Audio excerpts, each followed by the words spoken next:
हमारे देश के आज भी 90% किसान पोटास खाद यानी कि पोटास फर्टिलाइज़र का सही उपयोग नहीं जानते। किसान भाइयों, ऐसा मैं इसलिए कह रहा हूँ, 90% जो मैंने परसेंटेज बताई इसलिए बताई है क्योंकि जो लोग पोटास खाद का प्रयोग करते भी हैं उन्हें सही तरीका नहीं मालूम है और कौन से पोटास का कब इस्तेमाल करना है, सही समय क्या है, वो उनको जानकारी नहीं है। इसलिए वो पोटास खाद का कई वर्षों से प्रयोग तो कर रहे हैं लेकिन उनको उतने अच्छे रिजल्ट नहीं मिल रहे हैं देखने को। तो किसान भाइयों, आज की इस वीडियो में हम बात करने वाले हैं गेहूं की फसल में पोटास खाद का प्रयोग कब करना चाहिए। गेहूं की फसल में पोटास खाद प्रयोग करने के क्या फ़ायदे हैं और क्या नुकसान हैं, और गेहूं की जो पोटास फसल है उसमें पोटास का प्रयोग करने के बाद हमारा उत्पादन कितना बढ़कर हमको मिलेगा और पोटास खाद हमको किन किन समय पर इस्तेमाल करना है और इस्तेमाल करने का सही तरीका क्या है और उसकी हमें कितनी मात्रा इस्तेमाल करनी है। ये सारी जानकारी, ये संपूर्ण जानकारी आज आपको इस छोटे से वीडियो के माध्यम से मिलने वाली है। तो इस वीडियो को पूरा ज़रूर देखें क्योंकि किसान भाइयों, ये वीडियो मैंने बहुत ज़्यादा मेहनत से बनाई है। अभी कुछ दिन पहले किसान भाइयों, मुझे खेत में मैं ट्रैक्टर से जो है तो पानी चला रहा था, जिसके कारण शाफ्ट जो है वो टूट कर मेरे सर में लगी है, माथे में, जिसमें मैं 4 दिन आईसीयू में भर्ती रहा हूँ। आप फोटो में देख सकते हैं। उसके बाद 6वें 7वें दिन आईसीयू से निकलने के बाद भी अपने किसान भाइयों के लिए ये काफ़ी मेहनत से मैं वीडियो बना रहा हूँ ताकि जो किसान भाई हैं उनका एक एक साल कीमती होता है, फसल में काफ़ी मेहनत करते हैं और अपनी मेहनत की कमाई कर लगाते हैं, तो उत्पादन जो है हमारे किसान भाइयों का अच्छा मिले, सबका उत्पादन बढ़कर मिले, इसलिए इतनी मेहनत से वीडियो बना रहा हूँ। किसान भाइयों, इस वीडियो को ज़्यादा से ज़्यादा लाइक करें और शेयर करें और सभी किसान भाइयों को ये जानकारी को पहुँचाएँ। तो हम वीडियो को शुरू कर लेते हैं। आप देख रहे हैं बुंदेलखंड फार्मिंग यूट्यूब चैनल, सबसे सही और सटीक जानकारी देने वाला ये चैनल, इसको आप सब्सक्राइब भी कर सकते हैं। किसान भाइयों, सबसे पहले हम बात करेंगे पोटास खाद कितने प्रकार का होता है। किसान भाइयों, पोटास खाद जो है वो 2 प्रकार का होता है। एक तो होता है नेचुरल पोटास, जो हमें प्रकृति से मिलता है, जिसके कोई नुकसान नहीं होते हैं। उसका प्रयोग अगर हम अपने ज़मीन में करते हैं, फसलों में करते हैं, तो उसके हमें कोई साइड इफ़ेक्ट, कोई नुकसान ज़्यादा देखने को नहीं मिलते हैं। तो एक तो हो गया पोटास जो नेचुरल पोटास होता है, और एक होता है MOP, म्यूरेट ऑफ पोटास। दोस्तों, ये केमिकल की श्रेणी में आता है, ये केमिकल वाला पोटास होता है। किसान भाइयों, नुकसान इसके थोड़े बहुत ज़मीन को, हमारी फसल को नुकसान जो है देखने वाले सालों में मिलने लगते हैं। तो इसलिए हमको कोशिश ये करना है कि जो MOP इस्तेमाल ना करके जो नेचुरल पोटास है उसका प्रयोग हम लोग अपने खेतों में करें। और ये जो नेचुरल पोटास होता है ये हमको काफ़ी MOP के मुकाबले सस्ता भी देखने को मिलता है, सस्ता मिल जाता है हमको। ये लगभग 750 रुपये की बोरी आती है 50 किलो की नेचुरल पोटास की। और ये जो MOP पोटास होता है, जो लाल दानेदार पोटास होता है, म्यूरेट ऑफ पोटास जिसे बोलते हैं, ये लगभग 1700-1800 रुपये की 50 किलो की बोरी आती है। अब कौन सा पोटास कब इस्तेमाल करना है इसके बारे में बात कर लेते हैं।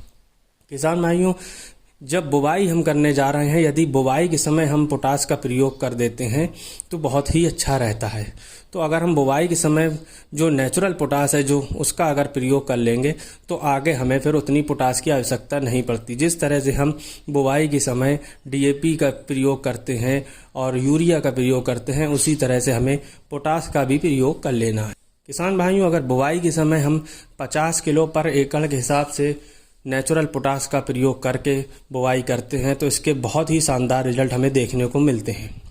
क्योंकि किसान भाइयों, जो पोटास होता है वो गेहूं की फसल में शुरू से लेके आखिर तक सारा रोल जो पोटास का होता है वो सारा रोल पोटास ही निभाता है। जब बीज जर्मिनेट होता है तो जो उसकी रूट्स होती हैं, रूट्स को जितना अच्छा डेवलपमेंट मिलता है वो सारा का सारा पोटास का रोल होता है। अगर शुरुआत से ही अच्छा पोटास मिलेगा तो हमारे जो पौधे की जड़ें हैं जो काफ़ी मजबूत और मोटी जड़ें बनती हैं, जिससे आगे चल के पोटास की कमी नहीं रहती है। और पोटास की कमी ना रहने से हमारा जो तना है वो मोटा रहता है और जिससे हमारी फसल गिरती नहीं है। एक तो ये बात हो गई। यदि हम बुवाई के समय पोटास खाद का प्रयोग नहीं कर पाए हैं, किसी वजह से हम लोग नहीं कर सकते हैं, तो लगभग 50 दिन की फसल तक, यानी कि जब तक 50 दिन की फसल नहीं हो जाती गेहूं की, उस समय तक हम अपनी गेहूं की फसल को पोटास पहुंचा सकते हैं, पोटास दे सकते हैं। अब हम बात कर लेते हैं पहले पानी की। यदि पहले पानी के समय हम जो नेचुरल पोटास होती है उसको पर एकड़, जैसे कि पर एकड़ 50 किलो यूरिया हम डालते हैं, उसी तरह 50 किलो पर एकड़ हम पोटास लेंगे, नेचुरल पोटास, और यूरिया के साथ मिलाकर पहले हम अपने खेत में उसको फेंक देंगे। उसके बाद हम उसमें सिंचाई करेंगे। तो इस तरीके से भी हम अपने खेत में पोटास पहुंचा सकते हैं। तो अगर हम नेचुरल पोटास का प्रयोग करेंगे तो हम सिंचाई से पहले ही उसको फेंकेंगे, उसके बाद उसमें सिंचाई करेंगे। तो इस तरह से जो पोटास की जो कमी होगी हमारी फसल को, वो पूरी हो जाएगी पहली सिंचाई पर। यदि आप पहली सिंचाई भी कर चुके हैं और उस तरह से उसमें पोटास नहीं पहुंचा है, तो उसके बाद अब सिंचाई के बाद अगर आप पोटास प्रयोग करना चाहते हैं तो फिर हमको यहाँ पर म्यूरेट ऑफ पोटास, जो लाल दानेदार पोटास होता है, उसको यूरिया के साथ हमको मिलाकर फेंकना चाहिए। तो उसका भी जो मात्रा है वो 50 किलो पर एकड़ के हिसाब से हमको यूरिया के साथ मिलाकर अगर हम उसको फेंकेंगे तो भी हमारा जो फसल है उससे पोटास की कमी दूर हो जाएगी और हमारी फसल जो है शानदार ग्रोथ करेगी। तो किसान भाइयों, इस तरह से तो हो गए हम पोटास दे सकते हैं। अब आ जाते हैं, अगर हम ये नहीं देना चाह रहे हैं पोटास इस तरह से, अब जो बहुत से आपने देखा होगा स्प्रे वगैरह आते हैं पोटास के, तो एक आता है NPK 0-52-34, जिसमें जो है तो फास्फोरस और पोटास होता है। 52% फास्फोरस होता है और 34% पोटास होता है। तो ये हम अगर हमने कोई पोटास नहीं दिया है तो पहली सिंचाई और दूसरी सिंचाई के बाद इसके एक एक स्प्रे हम अपनी फसलों में कर सकते हैं NPK 0-52-34 के। तो NPK 0-52-34 कर सकते हैं और NPK 00-50 आता है, जिसमें ओनली सिर्फ 50% पोटास होती है। तो इसका 00-50 जो है, इसका भी हम लोग स्प्रे कर सकते हैं अपनी पहली सिंचाई के बाद और दूसरी सिंचाई के बाद। तो अगर आप स्प्रे करना सकते हैं, अभी मशीन है, आप स्प्रे कर सकते हैं, तो स्प्रे का रिजल्ट भी अच्छा शानदार रिजल्ट आता है। तो काफ़ी अच्छा शानदार रिजल्ट आएगा।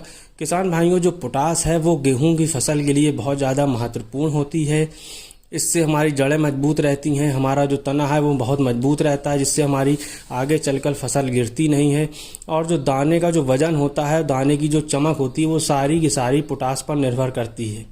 अगर पोटास की अच्छी मात्रा होगी तो हमारा दाना वजनदार होगा और दाने के अंदर जो गूदा होता है उसमें काफ़ी वजन रहेगा, काफ़ी अधिक गूदा रहेगा और दाने में चमक भी रहेगी। तो किसान भाइयों, पोटास का प्रयोग हमें अवश्य अपनी गेहूं की फसल में करना चाहिए। पोटास का बहुत बड़ा योगदान है गेहूं की फसल के लिए। ज़्यादातर हमारे किसान भाई जो हैं वो पोटास का प्रयोग करते ही नहीं है। उनको लगता है यूरिया, DAP, बस इन दो चीज़ों पे ही जो है तो सारी खेती टिकी हुई है। किसान भाइयों, मैं गारंटी लेता हूं, अगर आप 2000 या 3000 रुपये पोटास में खर्च करते हैं तो उससे लगभग 3 गुना प्रॉफिट आपको जाकर लास्ट में होता है। यानी कि पोटास का प्रयोग करने से 3 गुना प्रॉफिट आपका ज़रूर बढ़ेगा, ये मेरी गारंटी है। कई सालों से मैं इसको प्रयोग कर रहा हूँ। मैंने कुछ खेतों में पोटास प्रयोग किया है और कुछ में नहीं किया है, और सेम खाद और सेम बीजा बोने के बाद पोटास के जो डिफरेंस आया, जो अंतर आया पोटास डालने का, वो मैंने खुद से देखा है, कई सालों से देखा है। इसलिए मैं आप लोगों को ये बता रहा हूँ कि पोटास डालने का अंतर जो है, लगभग जो आप शुरुआत में जो आप अपना पैसा लगाएंगे वो उसका 3 गुना आपको रिटर्न होके लास्ट में जब आप फसल काटने जाएंगे उसका आपको बेनिफिट, उसका फ़ायदा ज़रूर आपको देखने को मिलेगा। तो किसान भाइयों, बहुत ही ज़्यादा मेहनत के साथ मैंने ये वीडियो आप लोगों के लिए बनाई है, ताकि हमारे किसान भाइयों की जो है तो मेहनत बर्बाद ना जाए, सही समय पर अपनी फसलों में पोटास का प्रयोग कर सके। 50 दिन की फसल तक हम पोटास का प्रयोग कर सकते हैं। कैसे भी करके पोटास आप अपने फसलों में पहुंचा दें। 50 दिन की फसल जब तक हो जाती है, जब तक आप पहुंचा सकते हैं। तो किसान भाइयों, आज का ये वीडियो अगर अच्छा लगा हो तो लाइक एंड शेयर करें, ज़्यादा से ज़्यादा किसान भाइयों तक इसको शेयर करें।